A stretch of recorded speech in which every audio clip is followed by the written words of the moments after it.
The Attorney General of the United States has taken these suggestions that the Obama administration may have had some FISA abuse. The Department of Justice must adhere to the high standards in the FISA court, and yes, it will be investigated. Massive immigration sweep. ICE rounding up dozens of illegal immigrants, despite a Democratic mayor's heads-up warning. Why do they keep putting illegal immigrants above California residents? It blows my mind. Lieutenant Governor of Georgia putting Delta on notice, tweeting this: "I will kill any tax legislation that benefits Delta unless the company fully reinstates its relationship with the NRA." Had they have treated everyone in terms of their discounts fairly, we wouldn't be in this situation. President Trump strikes a deal with Boeing for a brand new Air Force One.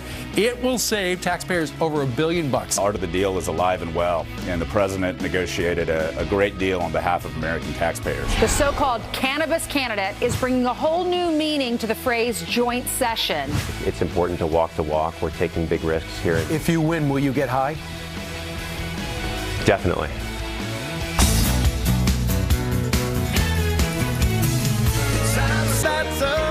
Redneck Yacht Club. Craig Morgan's going to join us at the end of this hour. You got to stick around and watch that. He has a big announcement to make. I think we can say, because it's been announced, there's a new reality TV show that starts tomorrow night on Up TV. Okay, well, he's going to come on and talk about that. Well, I found country music artists like hockey players are some of the nicest people you're ever going to meet, but especially him. Hockey players. I just find hockey players happen to be the greatest, seem to be the greatest guys. Not soccer? Right. This is surprising me. Well, I'll add those two things, see if they equate. But I would say in terms of an individual, he's one of the most interesting people you can meet. Serves in the military, EMS guy, an up-and-coming, and then he's a star in country music. He's had 3 great careers. Yeah. I think he also worked at Walmart.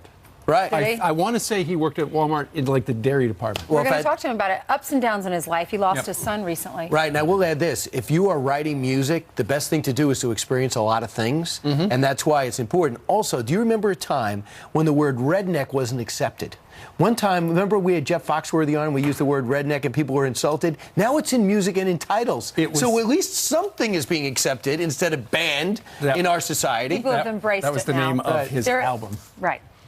So anyway, we've got a busy hour, and Craig Morgan will be here with his family. But in the meantime, let's talk about, you know what, they're probably high-fiving each other at the White House yesterday when the news came down that despite lawsuits from California and other environmentalists, a judge gave the green light, that man right there, U.S. District Judge Gonzalo Curiel, who has a history with Donald Trump. He said it's okay for the government to go ahead and fast-track the building of the wall in California. That's because California filed this lawsuit. They said the National Environmental Policy Act was improperly waived. Other immigration and environmental rules were ignored, and they didn't want this wall to happen. Well, this judge has said, no. The president can continue his efforts to build this wall. Right, and he wants $25 billion. And I thought to myself, well, you got $1.8 billion. At least you could start in some of the sectors to get things going. Yeah. And the president has responded over the last 30 minutes. He said this: I have decided that sections of the wall that California once built, which, by the way, has worked in San Diego, now will not be built until the whole wall is approved. Big victory yesterday with the ruling from the courts that allows us to proceed. Our country must have border security. So he's not going to do it little by little. Well, it's good politics on his part. He said, look, California, you want your part of the wall, right? Well, the price of you getting a brand new part of the wall is for us to build the whole wall.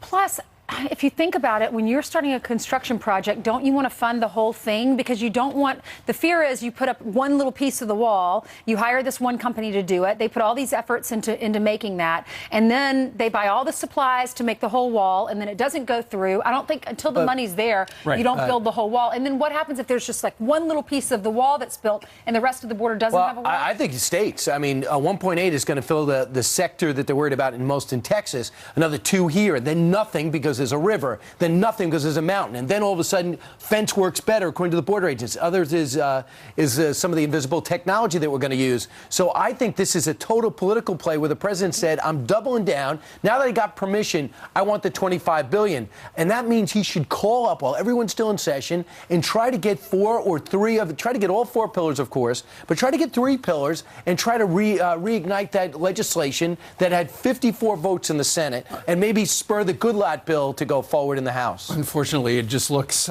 to a lot of observers like it's not going anywhere right now. Ton Homan is the acting director of ICE. There were some big ICE raids out in California. They picked up 150 people who are criminal aliens, although it sounds like something like 864 other criminal aliens they were looking for after that mayor out on the West Coast warned people there could be raids. Looks like they ran, and he's not happy about that. We're going to talk to him. In other news, there's been so much talk about the dirty dossier. Did that lead to the surveying of the campaign of President Trump's campaign when he was running against Hillary Clinton? You have so many questions about it. You want to know what the FISA courts think. Well, Attorney General Jeff Sessions spoke yesterday saying he wants to get to the bottom of this. He's going to get the Inspector General at the DOJ to investigate and find out what really happened. Listen to this.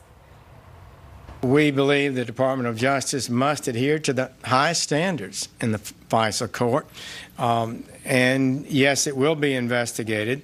And I think that's just the appropriate thing. The Inspector General will take that as one of the matters he'll deal with. And hopefully we'll get some expedited. And maybe it's not going to just be about this application on Carter Page. Maybe it's even bigger. Maybe they could go in and see some of the give and take that these judges are getting and saying, these packets that these judges are getting without a defense attorney to push back are inaccurate. Or they're going to say, fantastic, it's going great. Well, Brian, how many times have we heard experts come on and say, well, you know, the FISA court, they deal in secret situations, but it's pretty much rubber stamp, whatever the DOJ and the FBI want. The numbers don't lie. The numbers don't lie. When you look at it, it's something like 98% of them are always approved. Why is that?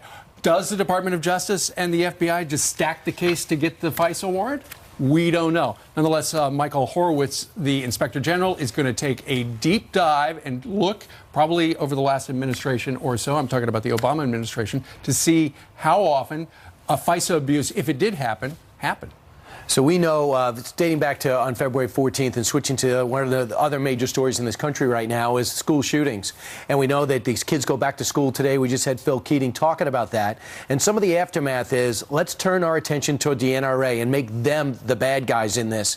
And some major companies and investment firms are walking away from gun sales. And some are trying to put a brushback pitch to the NRA, and including Delta Airlines. Delta came out and says, hey, NRA members, we used to give you a discount for getting on. He goes, well, you know what? I'm pulling back that discount because I don't like a lot of your policies, which prompted the state of Georgia to fire back. Yeah, the Lieutenant Governor, Casey Cagle, he said, listen, I'm not giving you your tax breaks if you're not supporting the NRA. So you need to figure out what you want to do. We had him on the show earlier. Listen to this. We're here because of the historic tax cut that took place under the leadership of President Trump. Delta has taken action to be very punitive against a principled position. Had they have treated everyone in terms of their discounts fairly, we wouldn't be in this situation. But instead, they chose to single out the NRA and their membership, law-abiding gun owners. And I don't think that's right. And so I have to govern based on principles. So the big question is, if you are a big corporation, what do you do when there's a campaign that tries to get you to take a side in politics? There's some big corporations, Apple, Amazon, Federal Express, they refuse to drop the discount they give to the NRA. They say, look, we don't get involved in anybody's policies. We're just going to offer these discounts to a variety of companies. However, online, there are a number of Hollywood actresses I read this morning who are starting to organize a boycott of Amazon, Apple, good luck, and also Federal Express for tomorrow. A one-day boycott to let them know, hey, look, we're paying attention. Why not an really hour? Gonna feel it. But Delta is the #1 employer in Georgia. This is what's at stake now. And they asked for this. They said, can we have a 0% tax on jet fuel? So it's the #1 hub, the #1 employer. This is significant money. That passed the House in Georgia and was in the Senate, was probably going to pass. And they're saying no. This is a huge standoff in Georgia. It is. Of course, Delta's got $50 million on the line. That is how much this particular tax cut is worth. And there are probably people in Georgia going, was this really a good idea for our lieutenant governor to get into a fight with the biggest employer? Or was it a good idea for Delta to get involved? Right, exactly. There are millions of NRA members. And a lot of them live in the state of Georgia. Let us know what you think about it.